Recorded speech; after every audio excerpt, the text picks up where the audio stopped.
Слушай, Руслан, сидели с друзьями, обсуждали, спорили, никак не могли понять. Вот осенью нам обещали, что будем платить по факту за отопление, да? А сейчас опять какие-то доначисления.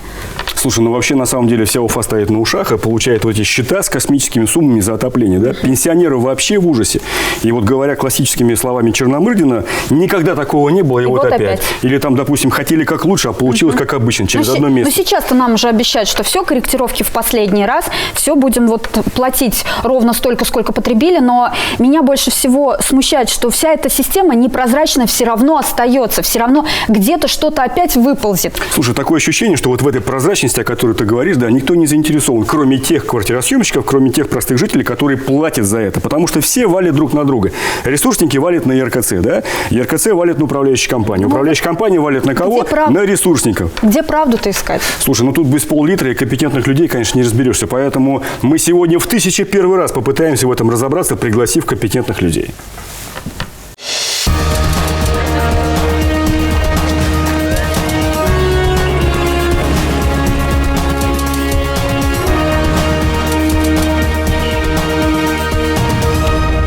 Я пенсионерка.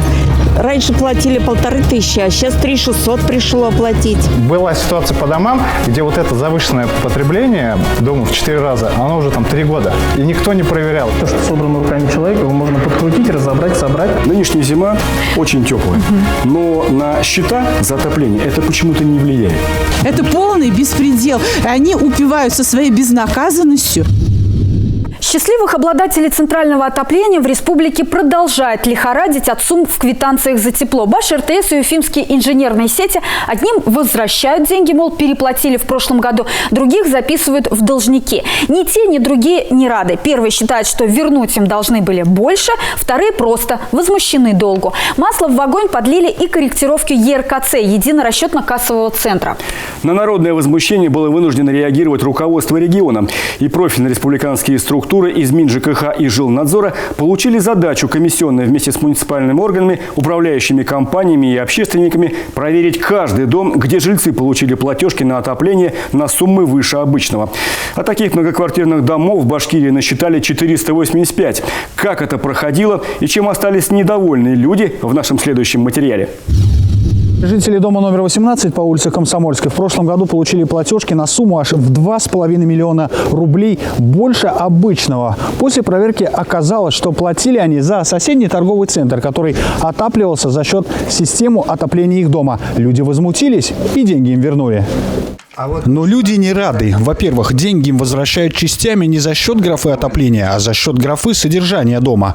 То есть просто забирают деньги жильцов из другого кармана. К тому же сама система начисления не изменилась, и по сути люди продолжают платить за соседнюю коммерческую площадь. Суть-то в чем, что вот уже и в этом году, и в конце того года, когда мы перешли на прямые расчеты с теплосетями, теплосети по-прежнему нам выставляют счет совместно с Казанской 2, с Людмилой. А это уже микрорайон Сипайлово. На улице набережной реки Уфы в этот день многолюдно. Жильцы с платежками в руках выражают свое недовольство. Люди в недоумении, откуда в квитанциях вновь появились завышенные суммы. Предполагают, что, возможно, таким образом ресурсники скрывают свои ошибки. В декабре у меня было оплачено все в Баш-РТС. В январе приходит доплата 1900. Это раз. Во-вторых, это корректировка по году. Нет, мы позвонили, сказали, что мы пересчитаем. Приходит корректировка, еще плюс оплата 1600. Это что такое? Это полный беспредел. Они упиваются своей безнаказанностью. И то, что никто на них повлиять не может. И они уже дошли до такой степени вот нашего кипения, нашего возмущения, что мы уже не можем остаться в стороне и не можем молчать. Тогда люди провели свое собственное расследование. Вооружились камерами телефонов и спустились в подвал вслед за слесарем местного ЖЭУ и сотрудником Баш-РТС. Там специалисты, по мнению жильцов, и проводили тайные совместные манипуляции с теплосчетчиком. Свидетели жильцы, спустилась представитель Баш-РТС, опломбировала наши счетчики. Опять-таки без предупреждений. Никто об этом не знал, но опять пенсионеры, хорошо, спасибо им, да, они увидели. Это, получается, здесь они махинации какие-то проводили, да? Вот кнопочки, видите, стрелки. Улица Блюхера. Жильцы этого дома в январе получили увеличенную сумму платы за тепло. Этот дом, как и еще 500 домов в Башкирии, пришли проверить представители сразу нескольких городских служб. Я пенсионерка. Раньше платили 1500, а сейчас 3600 пришло платить. Вот если у меня пенсия 11 тысяч, вот представьте, я за квартиру заплатила 8000. Вот это очень заметно. В составе комиссии представители Центра стандартизации и метрологии. Специалисты при помощи оборудования считывают абсолютно всю информацию со счетчиков. Лишь после ее обработки и станет ясно, в чем дело. И не исключено, что оборудование могло быть неисправным, либо наоборот. Кто-то умышленно его вывел из строя. Вживую посмотреть на вычислителях невозможно. Нужно только залезть, так скажем, в его мозги и вытащить оттуда параметры. Где-то были стерты архивы преднамеренно, где-то, в общем, изменения тяжело сказать. Каждому прибору это как индивидуальный подход. В Баш-РТС, между тем, еще в январе говорили, что в феврале перерасчета не будет. Заплатить повышенную цену придется всего один раз. Все дело в том, что по новому закону плата за тепло теперь взимается по факту его потребления. Иначе говоря, зимой платим больше, но летом не будем платить ничего. Ресурсники клятвенно обещают, что нынешние корректировки будут последними, ведь с осени 2019 года все пользователи центрального отопления перешли на новую систему расчетов за тепло. Сколько потратили, столько и оплатили. В октябре поменьше, в лютые морозы в феврале побольше. А не так, как раньше, равными частями каждый месяц, летом тоже, к тому же по прошлогодним показаниям. Гладко было на бумаге, но забыли про овраги. Судя по резонансу, новым правилам, кажется, опять нужны корректировки и постоянное ручное управление. Уже первые проверки выявили в некоторых адресах полный бардак с учетом потребления гигакалорий. Почему так происходит и какие еще подводные камни проявились при переходе оплаты за тепло на 1/8? Есть ли в этом реальная выгода для жителей и что делать, если на улице в январе плюс, а батареи все равно раскаленные? Возможно ли экономить на теплоснабжении и кто за это отвечает? Вопросов много, и ответы на них мы ищем сегодня в студии «Честно говоря» вместе с Алсу Сликаевой и нашими гостями. Итак, Максим Петров, исполнительный директор МУП УИС, Ильдар Шафиков, руководитель Госкомитета РБ по жилищному и строительному надзору, Наталья Бабакирова, общественный эксперт в сфере жилищно-коммунального хозяйства и хорошо уже всем известный Вадим Беляков, основатель сайта Уфа-Сити.ми. Здравствуйте, уважаемые гости. И, собственно говоря, первый же вопрос. Ильдар, наверное, к вам. Да? Проверки идут уже несколько недель. Да? Какие есть промежуточные итоги?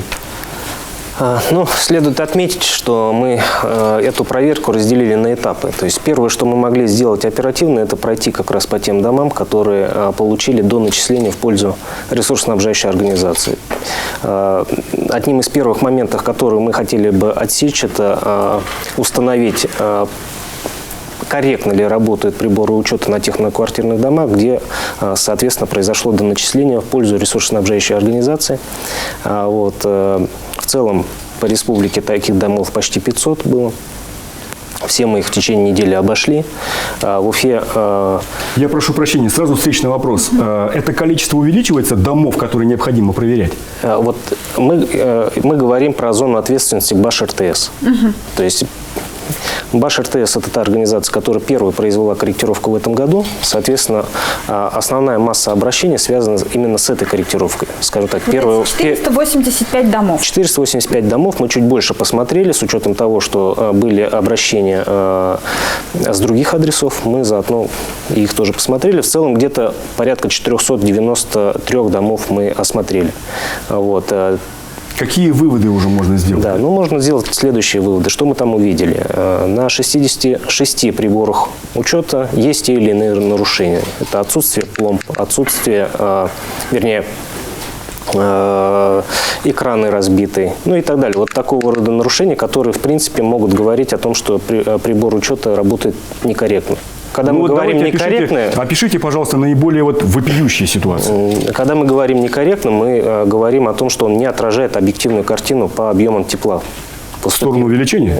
По-разному бывает. И так это некорректно. Правительством установлен срок окончания проведения данных проверок и, соответственно, подведения итогов? Первый этап мы прошли, обследовали эти многоквартирные дома. Следующим этапом мы приступили к к исследованию непосредственно начислений. По сути, нам для того, чтобы по одному дому посмотреть, насколько корректно проведено начисление, нужно поднимать историю за 2 года. То есть за 18, за 19, и исходя из этого уже проводить... Ну, главное, чтобы эти истории еще и были, да? Ну, в этом смысле, конечно, ресурсоснабжающая организация нам материалы предоставляет. То есть эта работа у нас продолжается. Мы рассчитываем, что мы сможем завершить, по крайней мере, по зоне ответственности Баш-РТС эту работу в течение 3 месяцев. Наталья, Вадим, вот с точки зрения общественников, как вы оцениваете ход этих проверок? И сразу вопрос, можно ли было их избежать? Наталья. Ну, избежать, наверное, было нельзя. Без вот этой вот проверки комплексной с участием всех сторон, это управляющие компании, это надзорные органы, это общественники и сами поставщики тепловой энергии, конечно, что-то выявить и проверить было невозможно. Спасибо, мы вернемся к разговору через несколько минут. Новая система расчетов за теплоснабжение, тот самый переход с 1/12 на 1/8 в республике обсуждалось несколько лет. Но, как это часто у нас, к сожалению, бывает, практика показала, к этой реформе мало кто был готов. Ни монополисты-ресурсники, ни управляющие компании, ни Министерство ЖКХ, да и сами потребители, то есть все мы. Давайте посмотрим сюжет и обсудим, можно ли было предвидеть возникшие проблемы. Вот все данные, рабочий счетчик, пожалуйста. Вот гигакалорий. 19 тысяч. Там 2 гигакалории. Одна, которая пришла, другая, которая ушла. Вернулась. Да. Счетчик тепла исправен, но жителям дома 3/3 по улице Жукова в Уфе компания Баш-РТС внезапно выставила счет по нормативам, а это в 1,5 раза больше, чем было. Все потому, что один измерительный прибор работает на 2 дома, а это не по закону. Мы же не ставим вот один прибор учета по горячей воде на 2 квартиры. И не делим же согласно количеству проживаемых человек. Есть разница. Один дом энергоэффективный, а другой не энергоэффективный. Жители такой трактовки удивляются. Их дома 3/3 и 3/4 по улице Жукова как близнецы. И даже если где-то есть теплопотери, они согласны их делить, так как по счетчику все равно потребляют меньше, чем по нормативу. Больше того тепла, которое прошло через счетчики, наш дом и соседи не потребили. И, соответственно, это переплата, это обогащение, которое Баш-РТС не имеет права получать. То есть они столько тепла не поставили на эту сумму. И, соответственно, они не имеют права с нас это взыскивать. 16 тысяч рублей только за отопление в декабре. Сумма для семьи Сайрановых космическая. Чтобы оплатить счет, пришлось отказать в поездках на соревнования детям. А их у Алексея и Ларисы 7 и орден материнской славы. То ли разница есть, это когда у нас квартплата была 6 тысяч или когда она 14. То есть получается в 2 раза больше квартплаты. То есть, как говорится, свободных денег-то особо и нету. То есть, а детей надо кормить. И так их не было. А сейчас, получается, мы в 2 раза детей своих просто-напросто объедаем. Сайрановы и их соседи удивляются. По счетчику они платили 10 лет. Баш-РТС о законе не вспоминала. А когда вспомнила, поменяла расчеты, да к тому же пересчитала отопление за целый год. И все это без предупреждения жильцов. Никаких объявлений, ни управляющая компания, вплоть до объявления на двери, как вот все цепляют, такого уведомления мы не получали. Информационно, наверное, вот этот шквал подтверждение тому, что недостаточно было проведено работы и Министерством жилищно-коммунального хозяйства, и муниципальными образованиями, управляющей компанией, Баш-РТС. Здесь не может быть одного виноватого. Каждый работал по отдельности, а командного подхода, коммуникативного подхода, наверное, не было. Свои соседние дома по улице Запотоцкого жильцы считают сиамскими близнецами. Здания соединены подземным паркингом, в котором и размещен тепловой пункт с самой современной техникой теплосбережения и единым счетчиком, который много лет устраивал компанию Баш-РТС. Люди платили по прибору учета. Последняя проверка, смотрите, этого счетчика 31 октября 2019 года. Так. Все счетчики ВКТ, все соответствует. Так. Вот эти показания они передавали управляющей компании. И начиная с сентября месяца, именно с сентября месяца, да, они пишут, что по нормативу.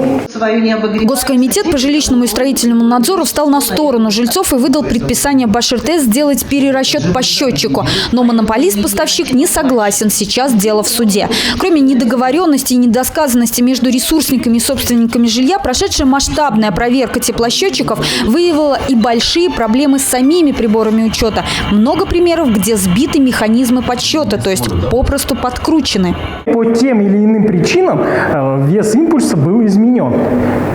То есть вес импульса изменен. И причем оно не в меньшую сторону, а в большую сторону. А это вызывает к тому, что жильцы этого дома в итоге получат больше платежей, ну, больше в деньгах, в денежной форме платежки, нежели должны быть в реалии.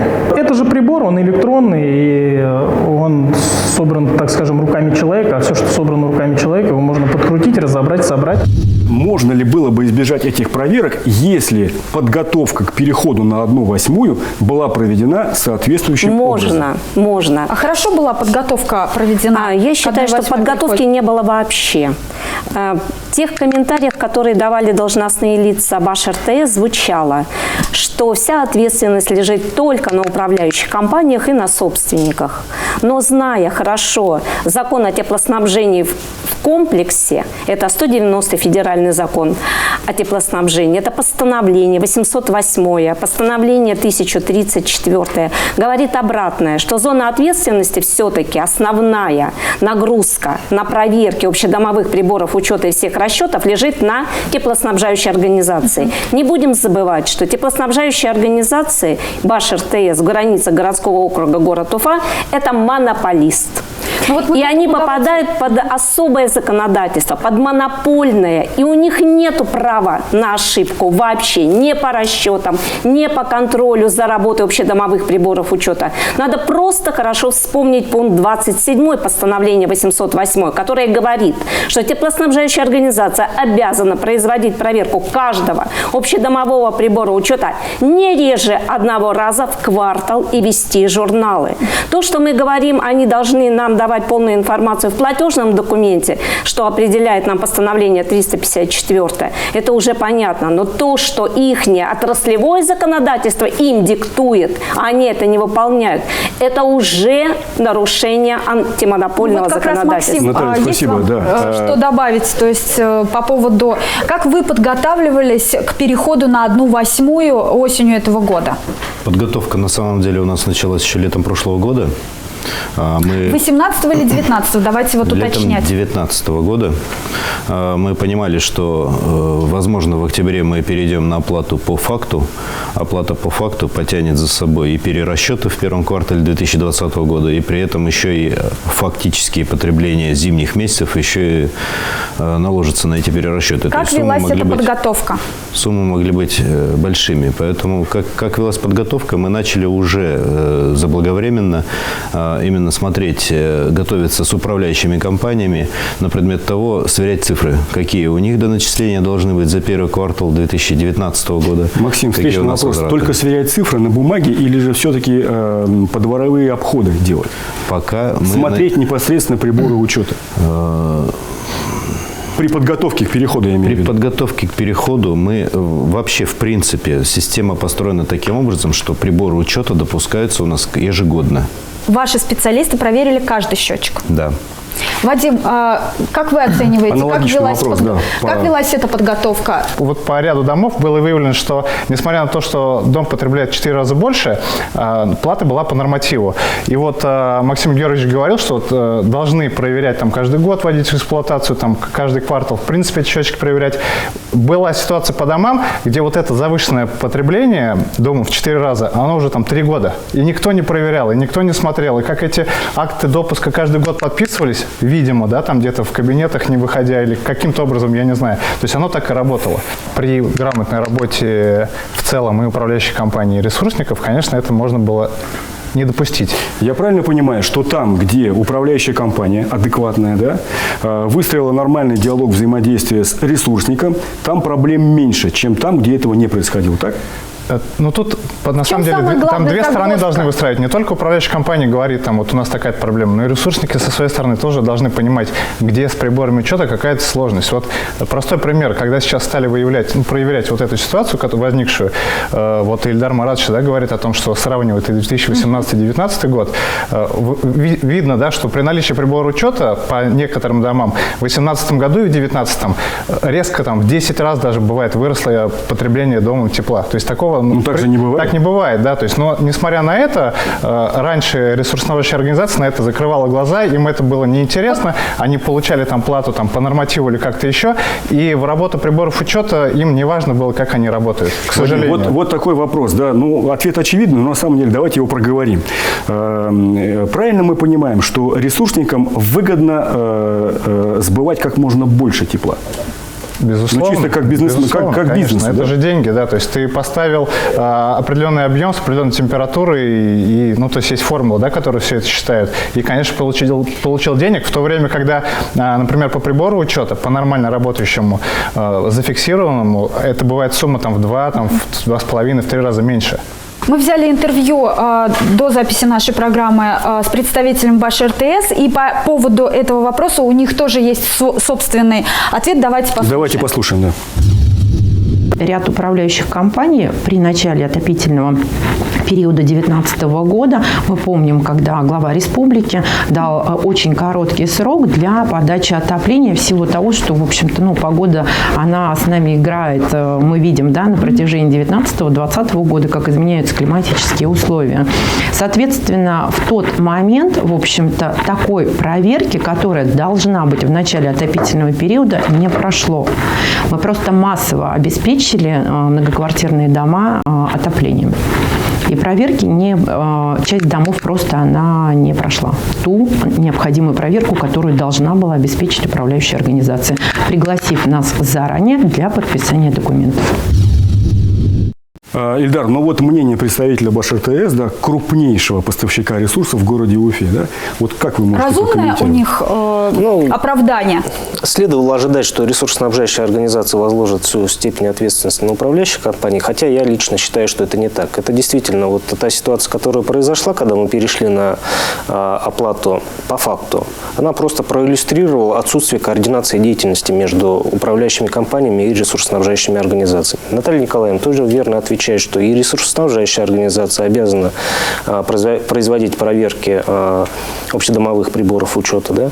Да? Никто не снимает ответственность с управляющих компаний, которые должны содержать это имущество, общее имущество жителей данного многоквартирного дома. Да? Ну и в конце концов, при подготовке к очередному отопительному периоду, осенне-зимнему периоду, все это должно проверяться, и действительно там должны представляться документы о готовности к зиме. Получается, это какая-то комплексная ответственность? Вот, тут нет одного крайнего, все кто виноваты, координатором должен был выступать этой работы, кто за управляющей компанией и ресурсниками должен следить, все ли у них там в порядке? Или соответствующие органы исполнительной власти в лице Министерства ЖКХ, да. Ну, здесь, скажем так, какой-то прям такой нормы права нету о том, что вот, допустим, там отраслевое министерство должно собрать и тех, и других, и там посадить за один стол переговоров. Как бы это подразумевает здравый смысл? Ну, вот теперь очевидно, что данная необходимость, она имеет место быть. Наталья, вы... Ну, я хочу сказать, что у нас есть административный регламент Министерства ЖКХ Республики Башкортостан. Там как раз обязанность министерства прописана, что они должны осуществлять как исполнительный орган, как орган исполнительной власти, тотальный контроль над всеми этапами предоставления коммунальной услуги, ну, там, тепловой энергии для коммунальной услуги отопления и горячая вода. Ну, слушай, удивительно, они с такой легкостью, ресурсники, сообщают нам и признаются в том, что они не подготовились к переходу на 1/8. Слушай, ну, Алсу, что тебя удивляет? Мы живем в такой стране, да, где у нас 8 месяцев зима, но при этом снег, обрати внимание, всегда падает неожиданно. Никто к этому не готов. Это нормально. Слушай, 2 года же было.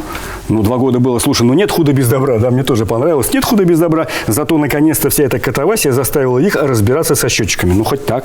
Ага, и что, вот какая катавасия их заставит разобраться с тем, что вот в январе было тепло, батареи жарили как сумасшедшие. Но это просто вот деньги в окно. Слушай, давай сейчас продолжим разговор. Мне самому интересно, можно ли вообще на этом сэкономить. Давай. Сегодня мы обсуждаем проблему ЖКХ и оплаты за отопление. Вопрос, есть ли простой способ определить правильно начисленную сумму за тепло? Тот же самый вопрос мы задали Ирине Поповой, представителю БашРТС. Давайте ее послушаем. Обычный житель проверить может. Для этого ему необходимо обратиться в управляющую организацию, либо в ресурсоснабжающую организацию. Все зависит от того, с кем заключен прямой договор по отоплению и по горячему водоснабжению. Запросить надо объем потребляемого ресурса по прибору учета. Также он этот объем потребляемого ресурса может увидеть у себя в квитанции. Мы отражаем расход за месяц. Взять общедомовую площадь, площадь нежилых помещений и определить, сколько приходится на 1 квадратный метр путем деления.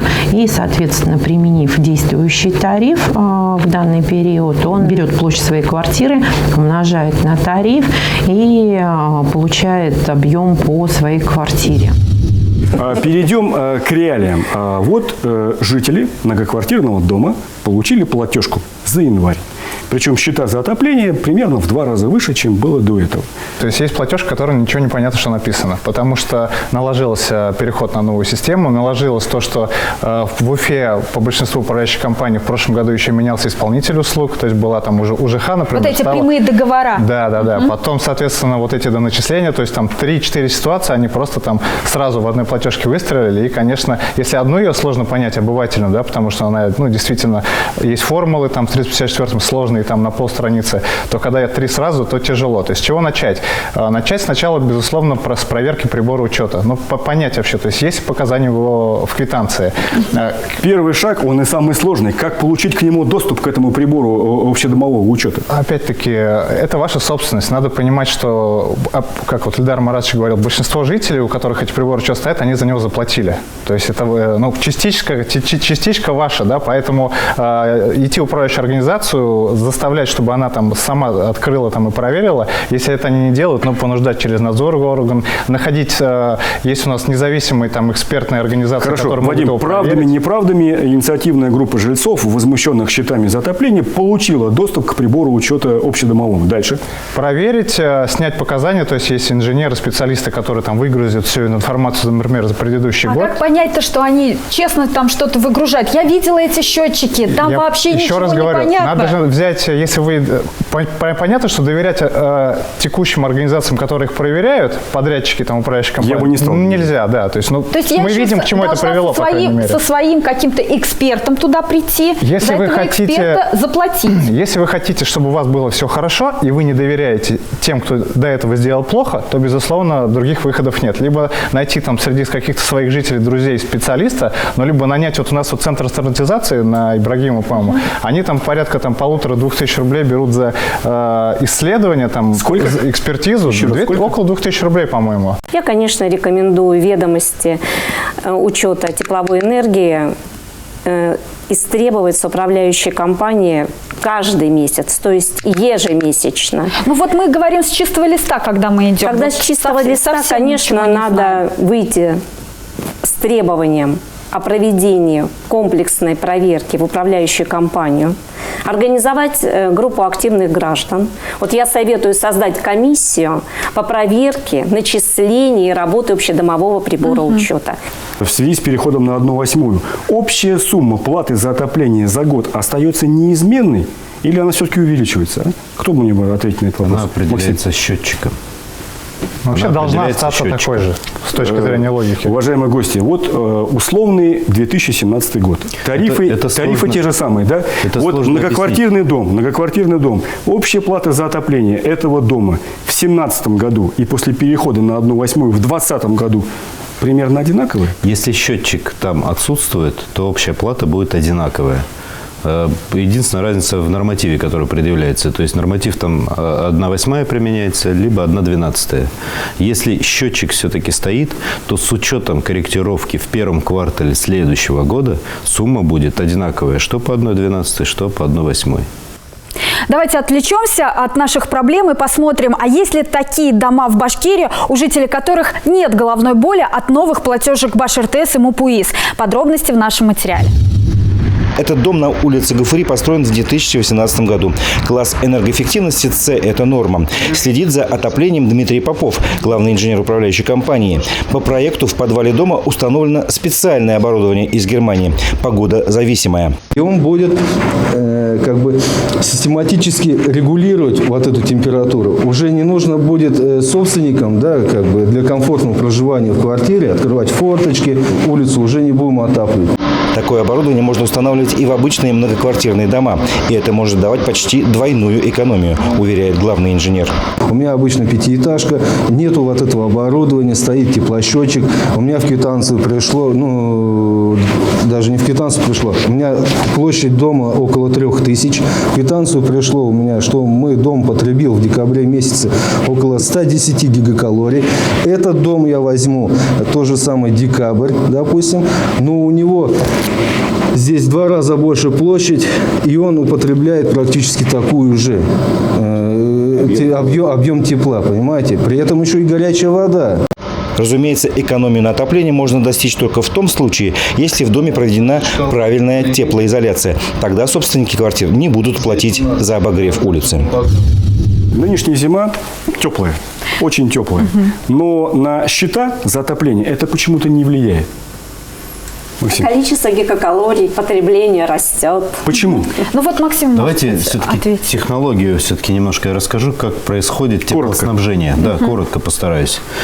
Стоит теплоисточник, котельная или ТЭЦ, который отпускает тепловую энергию.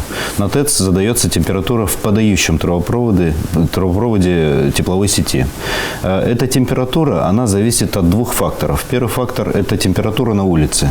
Да? Есть специальный температурный график. У нас в основном по городу Уфа этот температурный график 150/70, то есть 150 максимальная температура в подающем трубопроводе, 70 в обратном трубопроводе. И вот этот температурный график, в зависимости от температуры наружного воздуха, в этом графике прописано, сколько должно быть в подающем трубопроводе. Есть еще второй фактор – это горячая вода. Мы понимаем прекрасно, что те теплосети, которые выходят от котельных или от ТЭЦ, они обеспечивают не только теплоснабжение, то есть отопление, но еще и обеспечивают горячее водоснабжение. Да. И, соответственно, если на улице, например, у нас стоит, условно, +2, так и было? Да. Система теплоснабжения работает. Условно говорю, не помню температуру, которая должна быть, но условно по температурному графику в подающем трубопроводе должна быть температура всего 50 градусов Цельсия, да, в подающем трубопроводе, то горячая вода у нас не будет обеспечена. Так. Она должна быть у нас минимум 60. Вы знаете, из этого вытекает следующий вопрос. Можно ли сэкономить на отоплении? Я дальше объясню. Есть срезка, да, то есть при определенной температуре наружного воздуха температура в подающем трубопроводе остается постоянной. Это обычно происходит, когда в переходные периоды. Весна, осень, вот в этом году еще и в январе такое случилось у нас. То есть если около 0 температура в трубопроводе подающем идет порядка 75 градусов для того, чтобы обеспечить горячую воду. Дома, если эту температуру подавать напрямую в систему отопления, дома будут перегреваться. Что делать для того, чтобы дома не перегревались? Для этого предусмотрены индивидуальные системы регулировки. Это индивидуальный тепловой пункт, это элеваторный узел, это шайбы. Это, в конце концов, активные элеваторные узлы или погодозависимое так называемое регулирование. То есть вы со своей стороны не можете меньше подавать? Да. Регулировать могут только жители. Регулировать можно внутри жилых домов. Да, что делать, когда дома жарко и жалко открывать форточку? На самом деле это же тоже свидетельствует о показании услуги ненадлежащего качества. То есть когда мы говорим о недогреве, понятно, да, там нет тепла, и сразу приходят мысли о том, что надо написать жалобу и так далее. Когда перегрев... Мы же правильно понимаем, что это уже зона ответственности чисто управляющей компании, да? Да. Так? Да. Если до границы дома тепло пришло надлежащего качества, я имею в виду по температуре, да, то все, что происходит внутри дома, это уже зона ответственности управляющей организации. Тут у нас начинаются чудеса. Когда речь идет о перетопе, я хотел сказать о чем. То есть это тоже свидетельствует о оказании услуги ненадлежащего качества. Как вы сказали, перетоп? Да. Хорошее слово. Да. Перетоп. Да. Что нужно делать? 354-е постановление правительства, оно, в принципе, регулирует такие ситуации. Оно предусматривает как раз фиксацию данного факта в актах об оказании услуг ненадлежащего надлежащего качества и подписываются там 3 незаинтересованными сторонами. Ну, соответственно, вот этот акт потом будет являться основанием предъявления претензий в части перерасчета платежей, в том числе. То есть, но этим надо заниматься. Каждый день. Да. Кто этим должен заниматься? Жильцы опять? Жильцы. Резюмируя наш сегодняшний разговор, уважаемые гости, скажите, пожалуйста, у нас есть такая вот фраза, да, есть ли свет в конце тоннеля вот с той ситуацией, которая сложилась, да, сейчас? Есть. Это 151 статья .1 Жилищного кодекса о предельных индексах и решение Верховного суда Российской Федерации. Что это значит, предельные индексы? Предельные индексы. Каждый регион рассчитывает предельные индексы по пределам начислений отопления. И все, что выходит за пределы, это является незаконным. И на сегодняшний день во всех регионах эта система постановления 400 работает. Я бы хотел сказать, что на самом деле вот та ситуация, которая произошла, с одной стороны, она позволяет учесть ошибки, сделать выводы и не допустить этих же ошибок в следующий отопительный период. Без добра? Теперь же ситуация другая. Теперь каждый месяц, по крайней мере по отоплению, люди будут получать платежи, исходя из показаний конкретного общедомового прибора учета. То есть у людей возникает возможность видеть сразу, где идет сбой. То есть если сегодня условно там получили 2000, а в следующем месяце получили 6 тысяч, причем погода там особо существенно не поменялась, то значит что-то происходит. То есть, очевидно, нам нужно на уровне республики принимать решения об общедомовых приборах учета по эксплуатации, содержанию и так далее. Да? То есть это проговаривали, да, на оперативных совещаниях в правительстве мы это дело уже проговаривали. Да? Здесь, безусловно, нужно разбираться помимо там юридических моментов, то есть надо, ну, если мы говорим про отопление, то и инженерные навыки где-то найти, потому что прибор учета, там очень много параметров. Очень все сложно, но этим можно заниматься. Эта ситуация рассосется? Когда-то обязательно. Если говорить про свет в конце тоннеля, это, конечно же, свет всегда есть. Знаете, работаю уже практически 6 лет на предприятии, я понимаю, я вижу, насколько изменилась наша техническая база, насколько поднялось отношение к качеству теплоснабжения, к качеству горячего водоснабжения. Второй момент, если говорить про взаимоотношения между управляющими компаниями, ресурсниками, жителями, ну, это мое субъективное мнение. Все-таки думаю, что рано или поздно мы уйдем обратно от прямых договоров с жителями на работу с управляющими компаниями. Другое дело, что управляющие компании поменяются. Они станут уже более лояльными к жителям. Они будут отстаивать интересы жителей. Большое спасибо вам, гости, за предметный, конструктивный и, главное, честный разговор. Спасибо большое. Алсу, ты заметила, да, вот в который раз мы уже обсуждаем тему ЖКХ, коммуналки, и вот чем дальше, тем больше остается вопросов. Вот чем мы глубже погружаемся в эту тему, тем вот все непонятнее. Мне кажется, что у нас несовершенные законы, и этими лазейками пользуются и ресурсники, и управляющие компании, суды завалены коммунальными исками, а депутаты снова пишут свои несовершенные законы, и все по кругу. Слушай, ну, казалось бы, все разумно, да, у нас такой климат в стране, да, что у нас 8 месяцев там отопительный сезон, что платить по факту за отопление, вроде все понятно. Но вот гладко было на бумаге, как обычно, да, но забыли про овраги. Забыли про овраги. И чую, что вот мы еще не один раз соберемся по этому поводу. И по теплу, и по другой коммуналке. Тебе слово. Перманентная реформа нашего многострадального коммунального хозяйства не прекращается последние лет 30. И все конца и края ей не видно. За это время мутная вода ЖКХ более прозрачной не становится. Потому что темнота и бардак – лучший друг не только молодежи, но и ловкачей и прохиндеев. И пока показания общедомового счетчика охраняют от жильцов как военную тайну, а активно самих жителей не выходит за рамки чата в WhatsApp, эта унылая песня, боюсь, будет вечной. Недаром в слове ЖКХ есть буква Ж и буква Х. Смотрите, честно говоря, на канале БСТ и во всех соцсетях страны. До свидания и берегите себя и своих близких.